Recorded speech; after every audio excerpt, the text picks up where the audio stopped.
Spinning records, got the lights down low. Souldisco, where the groovy people go. Hit play, let the music flow. Old school beats with a modern glow.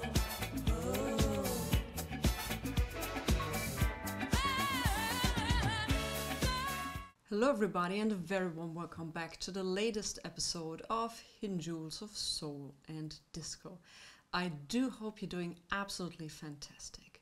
In this week's episode we are featuring Patrick Cowley.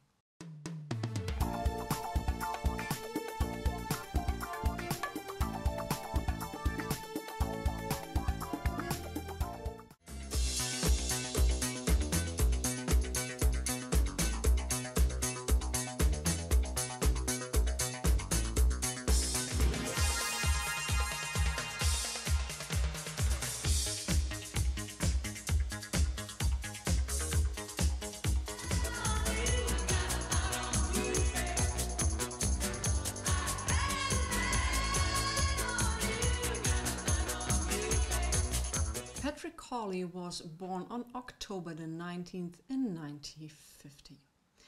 And during his early stages of life, he totally fell in love with music and became a highly requested drummer for the local groups at his hometown in Buffalo.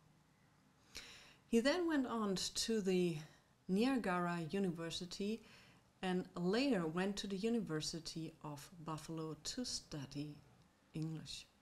When he was 21 years old, he made a life-changing decision. He moved to San Francisco. And he also no more wanted to study English, he wanted to study music. And the City College of San Francisco at that time, we're talking about 1971, could offer something which hardly any college could offer in the United States at that time. And that was a special section within the music department, which was led by Professor Gerd Müller, and it was the Electronic Music Laboratory. In that laboratory, the college had synthesizers, tape machines, and everything state-of-the-art regarding that topic. And Patrick was chosen to overlook this laboratory, so that meant he had the keys. So once he brought the new students in, explained everything, he then, after hours, had the opportunity with his friends to spend the nights within these rooms to experiment with these synthesizers. By 1973, he recorded a couple of tracks. And unbeknownst to his friends, he sold this music to Fox Studio. Fox Studio at that time was known for creating adult content. And Fox Studio used his music from the mid-70s to the early 80s in various movies.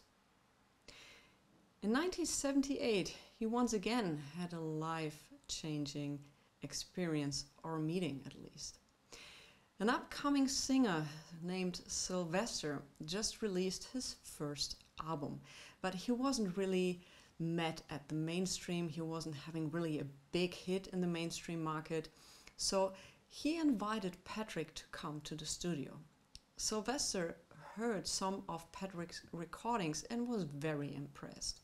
So he thought that a collaboration with Patrick and him could be very fruitful. And at that point, I could say the collaboration between Patrick and Sylvester, well, the rest is history, but not quite yet. What followed was Sylvester's second album, Step 2.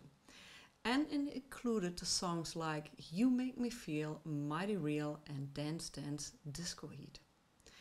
All of these songs were synthesized and created with Patrick, and they became global hits.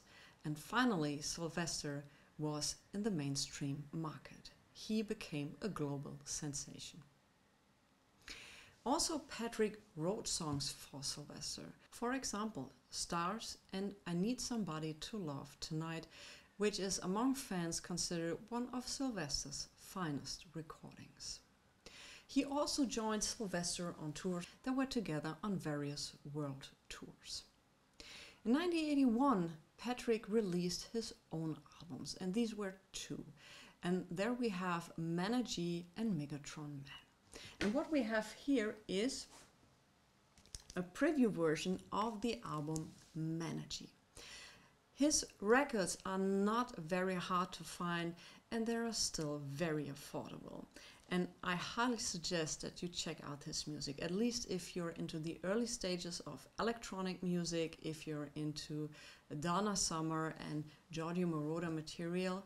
Patrick Cowley is right up your alley. After releasing these two albums, Patrick once again joined Sylvester on a world tour in 1981. During this world tour, Patrick felt constantly ill and his condition worsened. So once the tour was done, he immediately went to the doctor. The doctor couldn't quite figure out what it was, so he said, "You might have a food poisoning, here's some medication, go home." But it wasn't food poisoning, his condition worsened even more. Time Warp was released in 1982. And during the production of this album, Patrick could hardly get out of the bed. He could hardly do anything, but he managed to write, produce and record not just his material, but also for others as well. When the release party of Time Warp came, Patrick was only able to attend it in a wheelchair and watching it from the balcony, looking very fragile and very sick.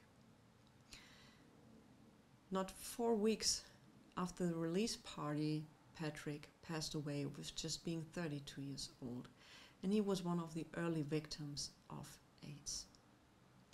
Sylvester just died 6 years afterwards in 1988. Patrick Cowley never really got into the mainstream market. He was never really the big hit machine like Giorgio Moroder. But during the last couple of years, let's say the last 10 years, his works get very much appreciated and cherished. And I think he deserves all the credit, all the recognition in the world for his work. You remember when he said that in 1973 he sold his music to Fox Studio?